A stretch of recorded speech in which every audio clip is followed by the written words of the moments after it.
So I always try really hard to find a fault in these episodes of My Hero Academia, but I just can't.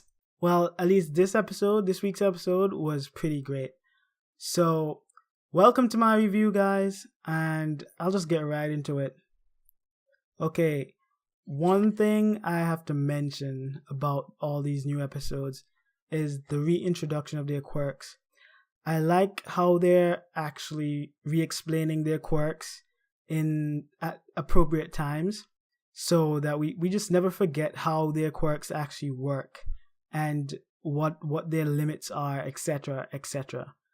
I just thought that was a really good that was a really good thing these animators and the writers are doing with My Hero Academia. I'm not sure if they do it in the manga too. Okay, so first of all in this episode was Tokoyami's and Tsuyu's fight or test against ectoplasm.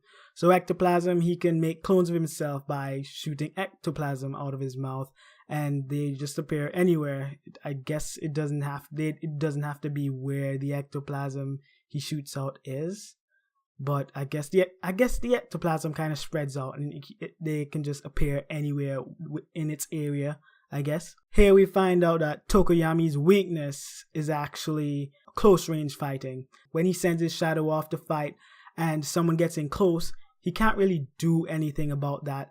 And yeah, I guess he notices that too, because he always pulls back when they get too close. Tsuyu, her quirk, doesn't really have many weaknesses or so. There's no clear weaknesses to her quirk, because she's just a frog, really, an all-rounder frog. She's like an all-rounder type. She has the athletic ability. She can handle close range and long range, and she has a good head on her shoulders. So she was paired up with Tokoyami to make up for his weakness in this exam. So her job was to actually think clearly, help Tokoyami when he needs it, and she did that quite well in this episode.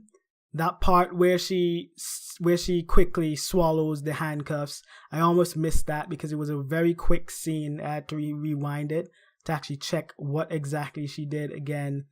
But it was a really brilliant move by Tsuyu, and it paid off in the end because they were immobilized and she had a plan just in case they were immobilized. Tsuyu's face at the time when she regurgitated the handcuffs looked as if she gagged on something really long and hard, if you know what I'm getting at. Well, after Tsuyu and Tokoyami passes, then it's time for Ida's and Ojiro's turn. They fight Power Loader. We don't know much about Power Loader per se, but Ida and Ojiro did some really good teamwork during this episode, and Ida technically just ran over the landmines, etc., and just launched Ojiro over to the gate. So it was a quick exam, and it just showed how Ida had progressed since the time of his fight with Hero Killer Stain with Izuku and Todoroki. He has gone back on the right path to be a hero, etc. That, at least that's what, Midoriya said he was cool at this point. So yeah, he was cool.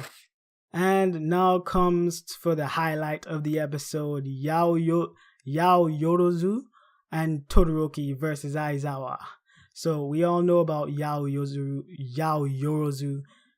weakness against, well, her weakness was just making, she's not a good decision maker in practical situations. She's bad at the practical, but she's good at academics. And Todoroki, he's very good at the practical stuff. He makes decisions and he doesn't hesitate to carry out his plans, etc. So that's what we saw in this episode.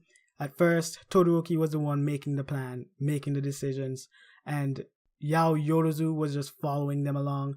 But Aizawa saw through Todoroki's plan, captured him, which forces Yaoyorozu, I keep messing up her name, Yaoyorozu, to actually come up with a plan on her own. But she already had a plan. She just didn't have the confidence to tell Todoroki that she had one. And Todoroki didn't actually acknowledge. He saw that she had something on her mind, but he didn't actually think to discuss plans with her. He just went with his plan because he doesn't hesitate, and that was part of his weakness too. So at the end of the day, Yaoyozoru gets over the idea that her plans can't ever measure up to Todoroki's, because Todoroki actually told her that he believes that she would have been a good class rep because he voted for her at the time that they held the elections, because she had 2 votes and he was one of them who voted for her. So that gave Yaoyozoru some confidence on the matter. And now it was time for her special operation. She was real bubbly and fantastical when she said special operation. She said it twice. So Yaoyozoru did this really funny thing where she opens up her suit and makes this band thing, but it's actually a special material that hardens instantly on heat, I guess, if I remember correctly. It hardens instantly, which that's what they used to actually trap Aizawa. Well, they surprised him at the time, but it didn't look as if Aizawa actually got caught with it genuinely. It looked as if Aizawa actually made them catch him, just to, give Yaoyozoru a pat on the back, because she did well, so he passed them. So from all this, we get that Todoroki believes in Yaoyozoru and her ability, so that means they're a ship, right? They're a thing, right? Because I think this is where the shippers got their material from. And last but not least, that ending scene after the actual ending. Aoyama is a really funny dude. But he was also the one who made Uraraka realize that she has a thing for Deku. We should thank him for that. Aoyama, you're a very cool dude, even though you are annoying most of the time. Okay guys, that's it for my review. If you liked it, thank you for watching. Leave a like, subscribe, and comment what you felt about the episode, what you thought of it. And I know I can't really find much to critique about the Boku no Hero Academia episodes, but I just hope this will suffice.